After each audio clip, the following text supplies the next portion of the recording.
Is everybody in? Is everybody in? This ceremony is about to begin. This entertainment is not new. You've seen this entertainment through and through. You've seen your birth, your life, your death. You might recall all the rest. Did you have a good world when you died? Enough to base a movie on? What are the humans doing?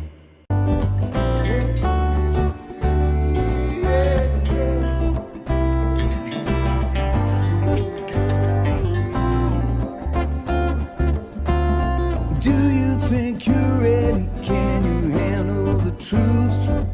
Or are you in denial and demanding more proof?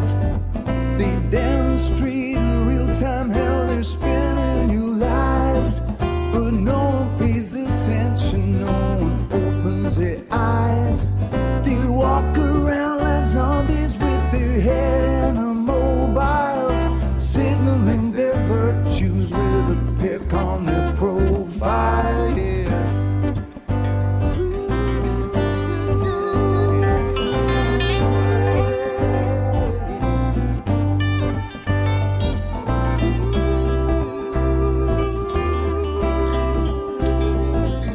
Signaling their virtues with a pick on their profile. So if you think you're ready, you don't need more proof.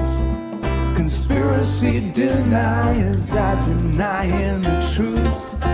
They fabricate our problems and pretend to provide the best solution, but we all know they lied. They lied about the weapons and they lied about health. They lied about the fact that they're transferring the wealth. You should really notice how they're pushing the fear. Keep everybody terrified and not thinking clear. Yeah. Keep everybody not thinking clear. Keep everybody terrified. Yeah, thinking and not thinking. Keep everybody terrified and not thinking clear. When you do, you realize that this is a trick. It's getting really stupid now. They're taking the mick. Said, do you think you're ready? Can you handle the truth? Or are you in denial and demanding more proof? They demonstrate in real time how they're spinning you lies. No one pays attention, no one opens their eyes. They walk around like zombies with their head in the mobiles, signaling their virtues with a pick on their profile, yeah.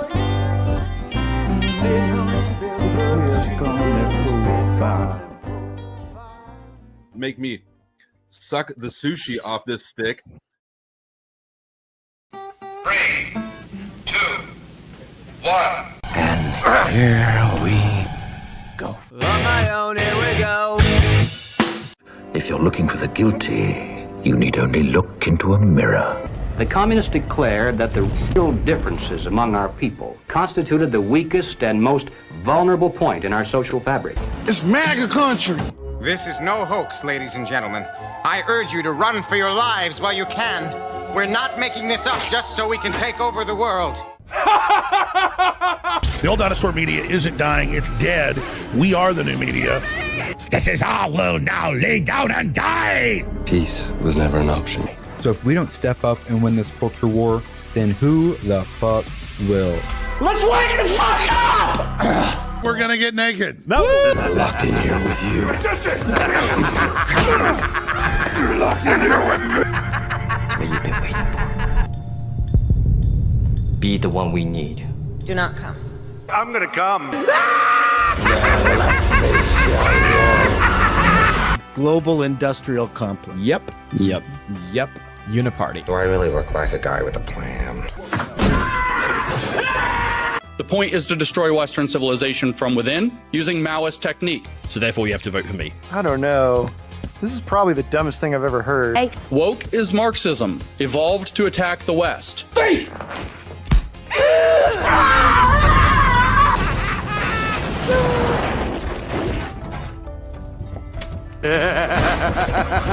Stop giving up.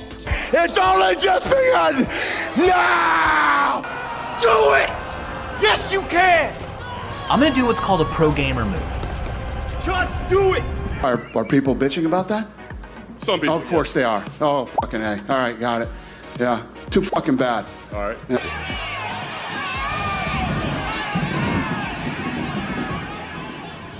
Any far left conspiracies, to be honest with you.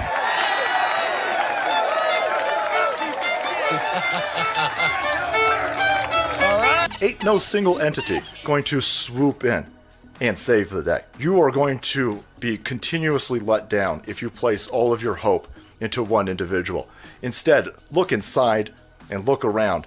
We're doing this together. We all are fighting for the same thing, and we all see the same problem. It's time to stop being an NPC, get off your ass, and join the meme war. Shame. Shame. No, I don't like you. Shame. If we were in the wild, I would attack you.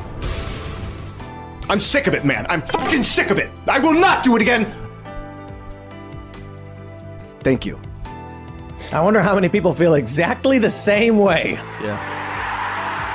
Be the beating drum at the head of the growing creative cavalry charge. Be vocal and profound in your passion for projects you enjoy. No more excuses. I've seen it. I can't even compute all of it. It's so fantastical. You've not seen nothing. You ain't heard nothing. You ain't smelled nothing like this. I don't have words to tell you. A new world order.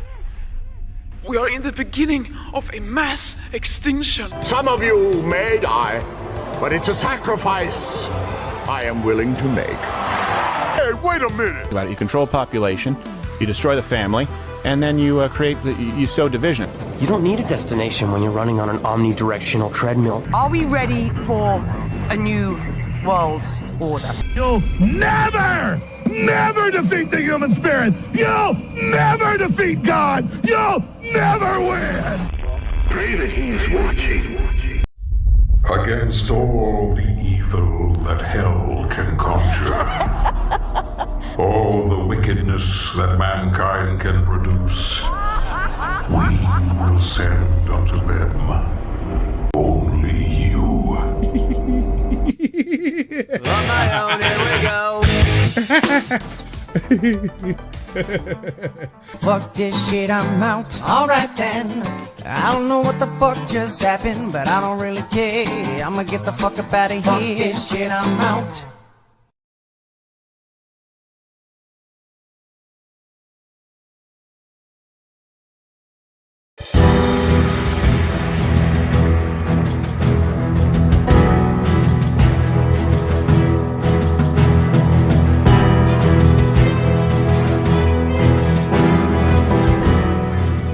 Chronicles of Picklestan, a Twitter story. As a warning, this is something much less serious than my other stuff. This is based on a meme war from Twitter amongst people in the community I stream with that I turned into a dark fantasy story because why the hell not? And I hope you enjoy. This is brought to us courtesy of Samuel the Infamous, by Shadow of Hawk 551, narrated by Caucasian Sasquatch. Like, comment, and subscribe. Forget dreams and wonder, for both are dead. The darkness that chokes the world has killed dreams and wonder. This is a world of spite, war, and hate. There are no heroes, only villains who are less vile than others. These are the Picklestan Chronicles. The Pickles of Picklestan have always been a peaceful people, growing their young as cucumbers and then brining them in the salty waters of the Barrier Sea into pickles. They grow a variety of foods and trade them with foreigners, all ilks, as well as maintain the land-based trade routes that pass between the eastern and western continent. As major powers began to rise and fall, the Pickles found themselves under attack.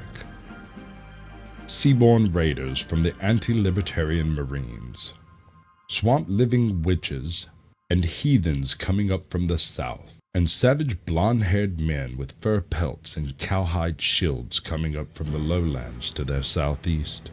They sought protection. They found it in the form of the Back-Taco Kingdom.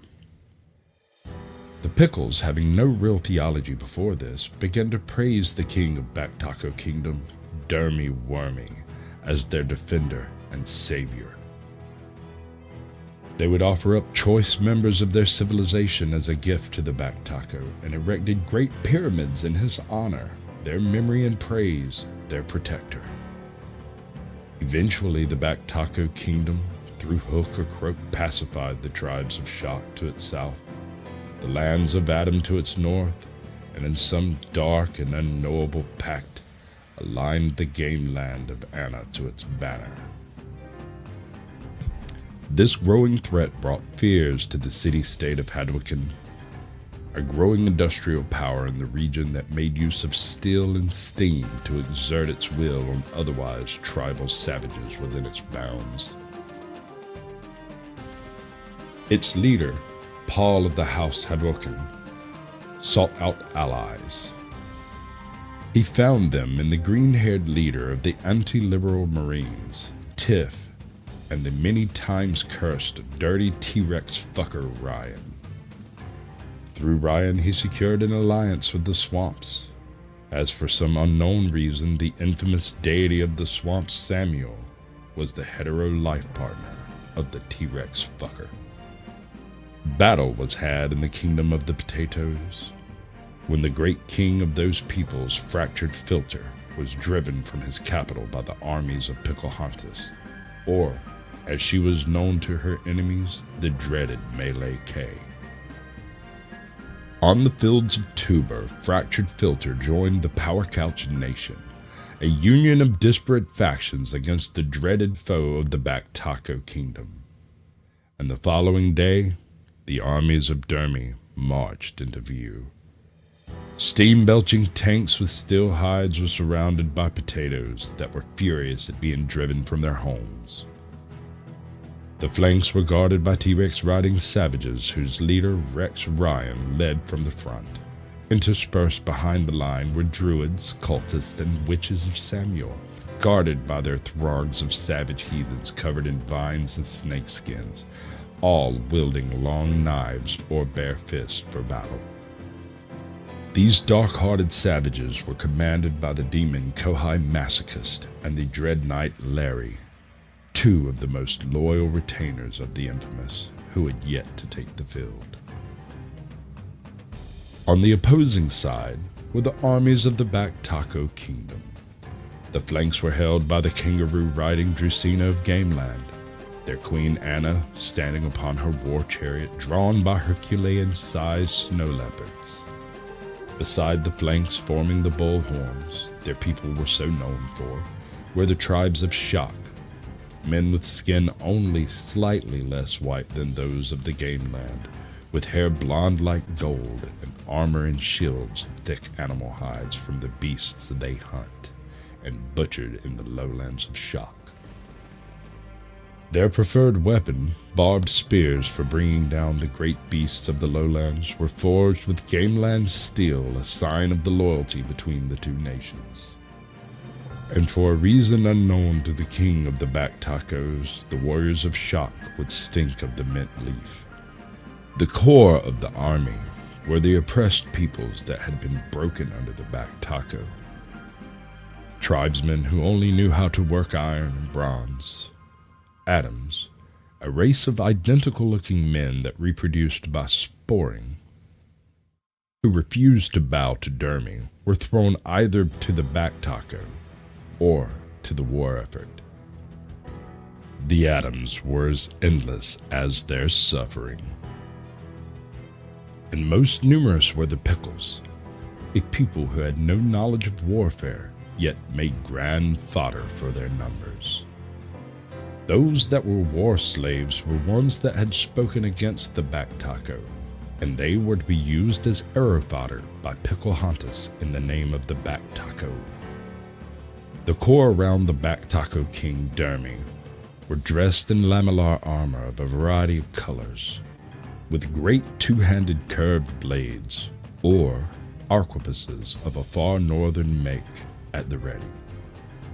Voodoo helms and demon masks hid their faces as banners strapped to their backs bearing their clan's crest billowed in the winds.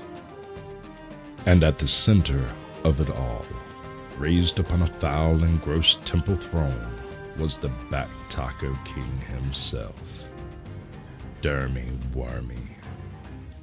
His foulness unrivaled, his obesity unequaled. The wails of 1,000 victims cried out from his back taco as he stared evilly upon the war that was to be had in his name. The field held its breath. A light dew coating the ground as two hosts stared each other down. The T-Rexes were the first to break the silence, the stink of ruse in their nostrils. They roared, and with their call, the Rangers of Requiem roared with their beasts. Rushing forward like great predators, they fought alongside in pawn. The Ruish Drusina feigned a withdrawal towards the horns of shock. But the Rex of Requiem knew this was a trap, for he had seen the warriors of shock lay low great beasts in his traveling days. He clicked his heels into the flank of his mount, Rexy, and she roared to her fellow Rexes, who obeyed and backed away from the trap. The tribesmen of shock, seeing this withdrawal as a sign of weakness in their beasts, broke ranks and surged forward, bellowing and screaming. Their warlord, Shaka Zulu, could not rein them in, instead bidding for his close friend Anna to join him in the charge. Half of Dermy's army was surging towards the lines of the power couch. The tanks of the Hadoken were the first to spill blood that day. A staccato of machine gun fire sounded out against the screams of the shock, and tore into the maddened hordes by the dozens. Cannons meant to break through stone walls fired as mortars at the rude Drusinos, sending the bodies of Man, Rue, and Joey into the air as a bloody mess. Then the magics of the swamps came into range. Benedictions to Samuel or prayers to the spirits of the earth and sky were sung and screamed. Eldritch lightnings fell from the outer dark as the very ground rose against the charging clans. Kohai was about to unleash her dread power when the head of a druid near her exploded and thunder sounded from the east. Gameland sharpshooters, guided by Pickles, who had spent many seasons in the Potato Kingdom as farmers and traders, had set themselves up in the perfect place to target the Mage Corps. The magic was ceased as the denizens of the swamps fled behind and beside the tanks for cover. The Rexes upon the right flank, bitten by bullets that hurt like gnats to the great beasts, but were lethal for their riders and rangers, charged at the sharpshooters and were pulled out of position. The Rexes on the left flank, led by Rex Ryan, charged forward into the suppressed hordes of the shock, confident that the beast hunters could be broken by his army of beasts. But amongst the grasses, Picklehuntus's partisans of premier pickle pathfinders were waiting with rope and wire. They charged unseen until it was too late at the legs and the feet of the Rexes and the men that ran alongside them, tripping them, tumbling them, felling them. And then the shock entered javelin range. Barbed spears flew screaming into the air. The scent of copper joined that of mint as the metal tips bit deep into the flesh of man and grounded avian. Rex Ryan upon Rexy was not deterred, nor perturbed by the ambush and failed charge. His long sword swung violently from the back of Rexy, him hanging only by bungee rope as he swung from her back at the foe, hacking warriors of shock as she fed upon the blood and brine of their foe. On the right flank, without the Rexes to provide support, the snakeskin-wearing heathens of Samuel were overridden by Rue-riding Drusina, whose beast kicked them back into their allies, only to be speared by the lances of Drusina upon their back. and the shocks joined as vigorously. Javelins flew through the air into the effectively unarmored heathens. But these were not sane men who would fall into a gibbering wreck from such a lethal attack. They were madmen of the swamps, those who had seen the face of Samuel in their dreams. They were mad, pain held no form over them. They countercharged into the shock tribes without any fear of death, for their minds were broken. Shaka Zulu joined proper with his elites, surprised at the countercharge against the forces of his and his friends' mighty army. Anna herself committed her chariot and leopards, trampling the heathens as her cats played with them, their claws and twisted minds being the only thing to elicit screams from the maddened cultists. With the enemy too close, the tanks could not fire their main cannons, and they lost precious seconds as they quietened their guns whilst debating whether or not to fire into the backs of their allies to kill the attackers. The Knight Larry took the initiative, charging into the battle flanked by screaming reserves of Zealot Dark Paladins, and angry potatoes bolstering the forces of the heathens who had effectively stabilized the line against the shock warriors and driven off the Drazina completely. As Anna commanded her forces to pull away, their advantage of momentum lost, to reorganize for a second charge.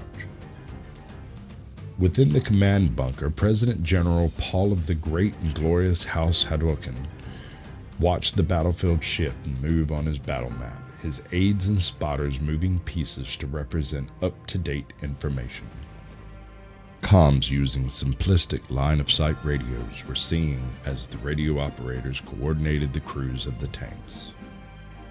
Many were running low on ammunition and would need to cycle out to resupply, but doing so would leave many magic users exposed. Reports of how the T-Rexes and their supporting warriors on the left flank were nearly gone. The enslaved masses of the Back-Taco Kingdom were driven forward with whips by Yaris and Noticus' demon-masked taskmasters.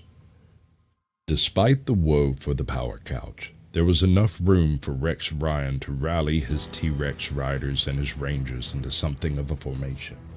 Withdrawing at this juncture would expose their flanks and rear. They were not disciplined enough to back away controlled, so he committed to facing down the slave army. Arquebuses shrieked from the lines of Back-Taco. As Rexy ran forward, her skull strong enough to shatter the tallest and oldest of redwoods to splinters, soaking up lead that intended to dig into her flesh and lay her low. Ryan was protected by her skull, and when they arrived at the enemy line, he swung along her side and began swinging his blade against the slave soldiers that surrounded him. Rexy dined upon the flesh, bronze and iron breaking upon her hide, brine and blood staining her teeth and clawed feet. Rangers of the Requiem joined the fray, and Rex's too. Even with the whipping and prodding by their masters, the slaves could not find the courage to charge forward with the jaws of such a foe. First one, then two, then 10, then 30, then 100, then 200, and soon the entire force broke. They threw down their demon-masked masters and trampled them to death, charging away. But this act saved the life of the Back-Taco King, for the T-Rexes were hungry and enraged. The screaming, crying men in pickles were more appealing to run down than to fight the demon-faced men with thunder sticks and gleaming claws. That left Rex Ryan, his Rexy, who was the only one to rein in her bloodlust enough to stand with her rider, and a band of warriors out of position and outnumbered, being surrounded by the practitioners of Back-Taco-Shido, the reformed shock warriors, and Melee K's Pickle Huntus' partisans of premier pickle pathfinders. Upon the extreme that is some right hard flank, shit to say, by the way. Sharpshooters executed a withdrawal that led the Rexes and riders and rangers into a gully where a group of shock charged out with javelins and boar spears, and Rue riders led by Anna charged into the exposed, unsupported flanks of Requiem's force. Half of the Requiem's contingent died out of sight of the Power Couch Nation. who were horrified to see the host of fresh shocks charging over the hills with songs of gunfire ringing out as officers and mages died. Hadouken ordered his tanks around the command bunker and ordered his reserves to take defensive positions. Machine guns, weapons of incredible value, were placed alongside crossbowmen and slingers within a line of trenches as the tanks withdrew, abandoning the front line. The heathens, uncaring and mad, fought on despite the impossible odds. The cultists and the witches threw caution to the wind and cried out for darker desires. Invisible forces tore through the warriors of shock. Men melted into mush, only to form into unspeakable writhing horrors with many limbs and eyes that popped like grenades only moments after being born, showering the men with viscera and bone shrapnel. Unlike the heathens, they feared death. Soon, the denizens of the swamps withdrew to the line of Hadouken, the ones not maddened by seeing their god's face. Those had died horrifically and brutally, but they watered the ground red. The potatoes fought to the last alongside the madmen, only withdrawing to drag their king away, who fought on despite his grievous wounds. The armies of the Power Couch had been segmented and torn apart, and as they readied for their final deaths, separated and alone, Dermy stood tall, his impossible bulk thundering against the base of his throne as he spoke. He offered mercy, so long as the leaders of this foolish opposition submitted to the backtalker. 1,000,000 voices cried out not to take the offer, to fight and resist and not believe his lies. He silenced them in an act too horrific to describe. But it was this act, this attempt at silencing the truth, that bid the Rex of Requiem to cry out, "Fuck you, Dermy, you fat fuck!" And he and Rexy and his riders and his rangers resisted the foe, fighting as though hell itself was at their backs. They fought the shock and the warriors of Back Takoshido and the partisans of Pocahontas. Then the skies boiled and blackened, and the air lost its sweetness. A horrific, indescribable horror descended from above, a body of endless tendrils gathering around a hooded face, a face hidden in blackness. Upon the hood was a beanie with a middle finger sewn on, the symbol of the infamous. And he spake, his voice not corporal, but appearing in the mind of every living thing upon the battlefield. Save your breath for scream. Well, I say every day, it's a getting closer to taking a bath with my fucking toaster.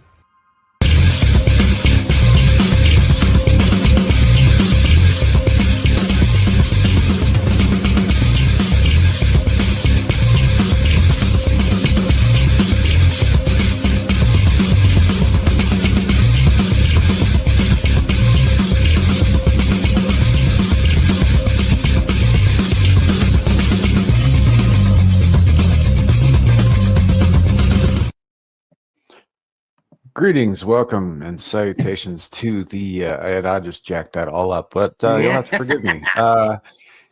76th episode of Screaming Into the Void, where we talk about whatever the hell we feel like. My apologies for the lateness, folks. That was on me. I only recently got the link set up because I slept all day and almost didn't wake up in time for this, so here we are. But joining me today, we have Ryan. Hi, I'm Ryan. I'm the Dirty Rex fucker, and I'm streaming from my phone. And from Gal's face, I sound super gay.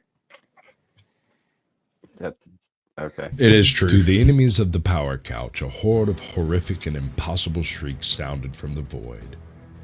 Not in their minds. A real sound, one that shook the world and could be heard as far away as Pickleston. But it left the Power Couch unharmed, and they responded violently. The requiem broke free and withdrew. The heathens of Samuel rose from their wounds and fought on with their God in sight, and the Hadouken tank corps rearmed, rejoined the fighting, and battered and broke the shock in Gamelin Dracena. Dermy looked upon his shattered army and fled before the sight of his defeat. But he knew if he returned home, he could raise a new army, a greater army. He would break the power couch beneath his back taco. Then he saw it, a forest of masts upon the sea. The green-haired anti-liberal had led her fleet of marines and sailors against the capital of the Potato Kingdom. His reserves had been surprised and destroyed. The anti-liberals had established a carronade upon its walls of the fortress city and garrisoned it with fresh fighters. The Back Taco King knew he had been bested, and so he called for a truce. He was to return to the east and never cross over into the west. He was to relinquish his authority of his vassals and allow any of the people who sought freedom their freedom. The Adams and many other tribes cried tears of joy at this. Picklestand was split in two to allow a buffer state, as the Pickles themselves were still loyal to Dermy. The western half became Pickle Crane, an unofficial member of the Power Couch Nation and a protectorate of the Potato Kingdom. The city of Weeb was given over to the anti-liberal Marines, severing the trade of weapons and armor from the Weebish River to the peoples of the Back Taco. It was a horrific and humiliating defeat for the Back Taco, but it was not the end, for whilst Dermy was battered, he was not broken, and a million voices still cried out from within the Back Taco as he plotted his next return.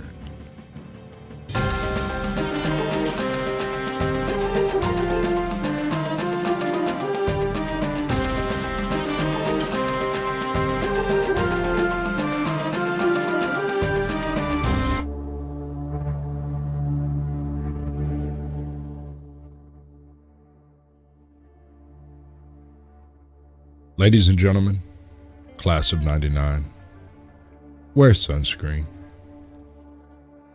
If I could offer you only one tip for the future, sunscreen would be it. The long-term benefits of sunscreen have long been proven by scientists, whereas the rest of my advice has no basis more reliable than my own meandering experience. I will dispense this advice now.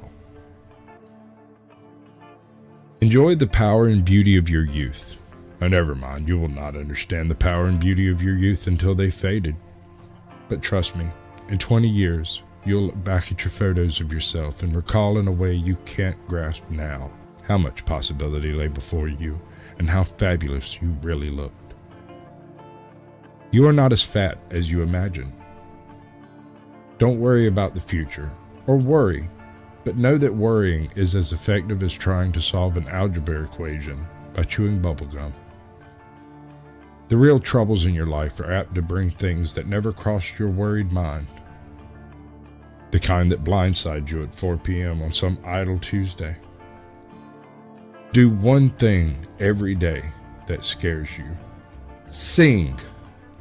Don't be reckless with other people's hearts.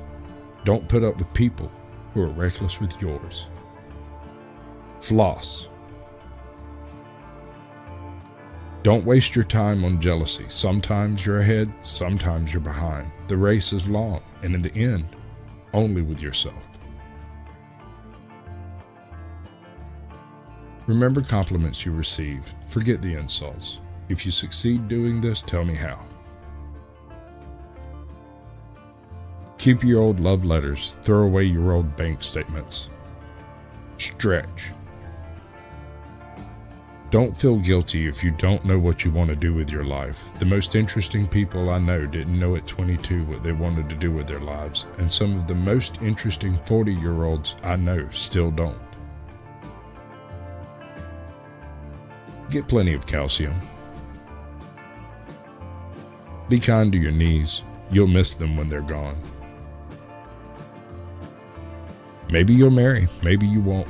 Maybe you'll have children, maybe you won't. Maybe you'll divorce at 40. Maybe you'll dance the funky chicken on your 75th wedding anniversary. Whatever you do, don't congratulate yourself too much or berate yourself either. Your choices are half chance. So are everybody else's.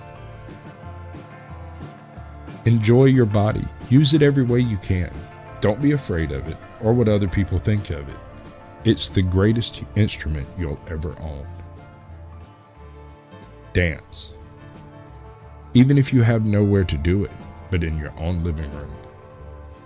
Read the directions, even if you don't follow them. Do not read beauty magazines. They will only make you feel ugly. Get to know your parents. You never know when they'll be gone for good. Be nice to your siblings. They're your best link to your past, and the people most likely to stick with you through the future. Understand that friends come and go, but for the precious few you should hold on.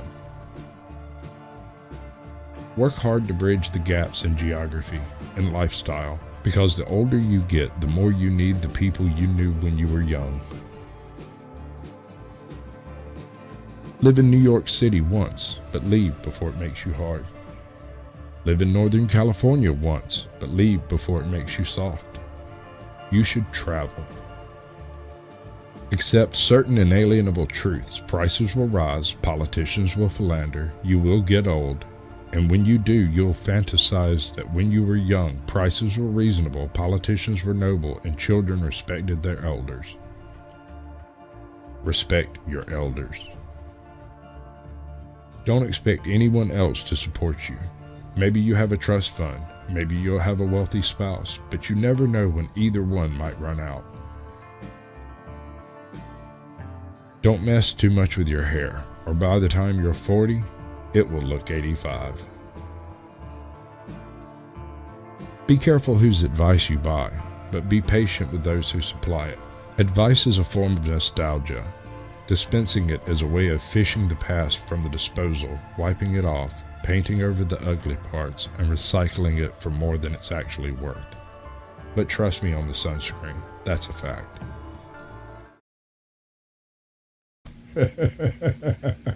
All right, ladies and gentlemen, I think that's about a wrap. I'm going to send y'all out on some of this stuff because I think it's funny. What are the humans doing?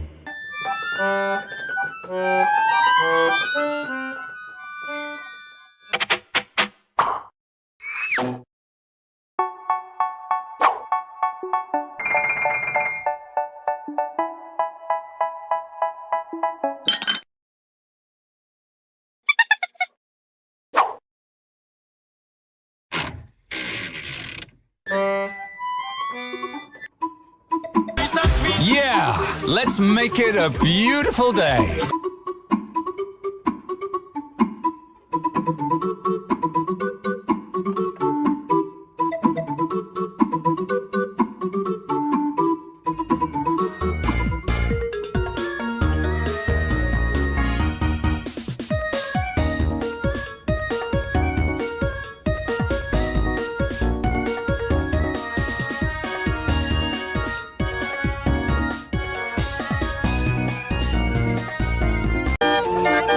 Pop is an organ grinder. There aren't many of his kind around anymore. Pete is his sidekick, but to see them in a crowd, it seems like it's the other way around. Do you think you're ready? Can you handle the truth? Or are you in denial and demand more proof? They demonstrate in real time how they're spinning you lies, but no one pays attention, no one opens their eyes. They walk around like zombies with their head in the mobiles, signaling their virtues with a pick on their profile. Yeah.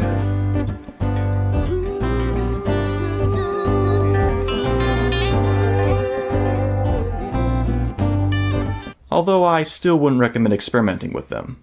Everything I did was for educational purposes only, and I take zero responsibility for anyone who hurts themselves attempting to replicate my work. And with that out of the way, let's get started. I forgot all about the end of that. I don't think I've played it in a long time. Yeah, I wouldn't try it if I was you. That's fucking brilliant. Sorry. Good news, though. We're going to have to move the party somewhere a little bit more private, but you're all invited. Lorenzo will give you the details. Yeah! But if I lay down and I play dead and I stay dead, baby, you'll get sick of being the